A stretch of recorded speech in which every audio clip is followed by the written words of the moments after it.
ક્યારે નહીં અને આજે કેમ આવું થયું? Hello guys, welcome to my new vlog. તો અત્યારે બારે જો આવો કંઈક મસ્ત વ્યૂ છે અને આ જો મારા રૂમવાળા ક્યાં ગયા હોય એ તો કોને ખબર. અને પછી હું નીકળી ગઈ મારી કોલેજ સાઈડ, કેમ કે મારે ત્યાં કામ હતું એના માટે.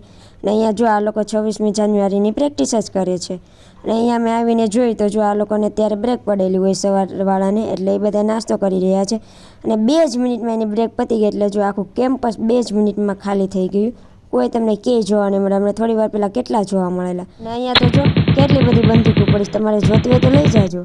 અને અમે ફાઇનલી હવે નીકળી ગયા અમારે જમવા માટે. અને જમીને આવીને અમે બધા થવા લાગ્યા રેડી. ને હું તો જો ફાઇનલ રેડી થઈ જ ગઈ હતી. ક્યારેય આ પહેલાં ન નીકળે, આજે પહેલાં નીકળી ગયા છે. અને ફાઇનલી અમે પણ નીકળી જ ગયા અને આવી ગયા અમારા મંદિર સાઈડ. અને આ જો અહીંથી ચડવાની ટ્રાય કરે છે. અને અહીંથી હાલીને જ મને લાગે આગળ જશે. અને ગઈ તેને. અને અમારે પણ વારો આવી ગયો આ ફ્લેગનો, કેમ કે બધા પ્રેક્ટિસ કરે ને અમે બાકી રહેવી, એવું તો બને જ નહીં. અમે પણ કરી લીધી પ્રેક્ટિસ અને પડી ગઈ અમારે રજા. આવી ગઈ અમારી હોસ્ટેલ. અને જો તમને આ વ્લોગ ગમે તો લાઇક, શેર, કોમેન્ટ અને હા, સબસ્ક્રાઈબ કરવાનું પણ ભૂલતા નહીં. બાય.